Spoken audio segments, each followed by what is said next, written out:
G'day, this is RI Central and this is our version of FastCap's 30 plus 2-second improvements. We're just going to show you the stores department. So first of all, lean doesn't have to be expensive. We use some pallets to make a rack. You've got to have places to put things so that you can have everything in its place. So we made this real budgety but effective rack. Electrical outlets, always messy to have cables, so have somewhere where you can readily plug your plugs in and out of and that you can reach from the desk. So we've got a battery charging station. We know because we've got a label that says battery charging, so that helps everybody to put nothing else there and to know where the batteries go when they need them.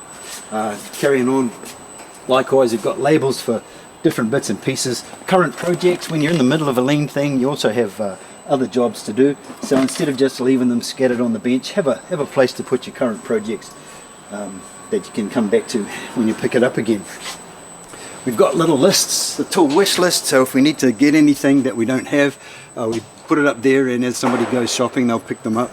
Opportunity task list, this is for those downtimes you have and you wonder what you should do in them, and so instead of just wasting that time you can go to your list and think, yeah, I've been meaning to get around to such and such. There it is there, I can tick that off. Carrying on, each driver has his own wee pocket here, so we know exactly what job he's doing for the day. We have little name tags that can move depending on where it is. Everything's portable, and there's a place for the name tags in here in our tidy little desk caddy here. Place for everything and everything in its place. Just imagine that used to all be like there, but now it's there. Not only do we know we get it, we know where to put it back. A few SOPs in the making. Got a standardized format for those. Moving along, really simple post-it pad, just a label. It's not even a special place, but it's just somewhere where we put it instead of putting it there, or you know how we do. We just put stuff down any old where. This is one of Lean's greatest little things. A pen on a chain. Always there when I need it. Moving along. Same deal here. Used to be a box, you know, like we've still got going on here, a bit of stationery holding up the monitor. Always things to be done. But here's a wee table, easy to make, and of course labels, 1, 2, 3. Everything's in its place. This is a great little addition. We have to go outside every now and then and get a whole lot of screws out of a crate. And so all we need to do is just grab this box or bucket. We put all the empty, unused screws in there. We've got our screw turner, and we've got the different fittings for it glued to the side of the bucket, so we know which ones we can use and where to put them when we've finished. The toolboard, one of Lean's most basic and effective devices. This is the real low-hanging fruit in any kind of workshop, to initiate a toolboard and make a shadow for it so that when you put those pliers back, you know exactly where they go and you can see where to find them real quick. Super easy, quick draw McGraw things like a magnet, because we use that often. Just reach out and put it back one-handed. Beautiful. A real simple thing like a cardboard box for 4 different sizes of plastic bags, and they're all right there when we need them. You can put them back in if we don't need them. Brush and pan. Wall space is often a problem around industrial places, and so we hang things from underneath, and of course label it so that we know where to put it back, because you can't see that hook under there.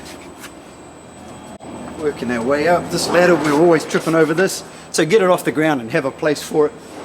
Now it hangs up there, we always know where to find it. Moving back here, each of our drivers has his own trolley for the day's load, and if you're not sure which one it is, you can just look at this clever little magnet. Magnets are a great thing as well, with the name of the driver, the date of the load, and that's just whiteboard stuff. You can get rid of that and magnetize it onto the trolley. When you want to get rid of that, all you need to do is to go to this handy dandy rag holder and rub it off, then put the rag back in the place that's marked rag because it's got a label. Nice close up for our viewers. And of course when you want to remark it, you use your handy dandy whiteboard marker with a little bit of tin sellotape to it so that it will stick there with one hand only. Back to our trolleys. You might say, Kev, you only have 3 trolleys but you have 4 drivers. Well, that's easy. What Conrad invented trolleys was this wee divider, another magnetized name, Dubafirkin, and that'll just stick on there. So this is one driver and this is another, clearly labeled even the dumbest of us can find that when the time comes. A bit more standardization here on the outwards shelf. So here we are, you can see everything has a standard, a purchase order, a customer and a sales order there. So whatever bit of documentation you've got, you can come to this shelf and you can find your piece, because we always know that it goes PO, customer, SO, in accordance with our little early version of our SOs, which is yet to be updated, but that's lean, always evolving, Kaizen, constant improvement. And you can see that sometimes we don't always get it right, but at least it gives us a basis to aim for. It's our best, what do you call it? Our best practice. So that's what we aim for always. Sometimes things don't quite make it the way they're supposed to, and so instead of just dropping things wherever, have a space for it. Stuff happens, you just make a place for it when stuff does happen. So later on, when we do need these things, we know that they'll be in this nice little area marked offloads. And that is just a whole bunch of little improvements, like simply putting a label there to put a post-it pad has improved our desk a whole bunch. And so lots of little things make up for a really lot of big things.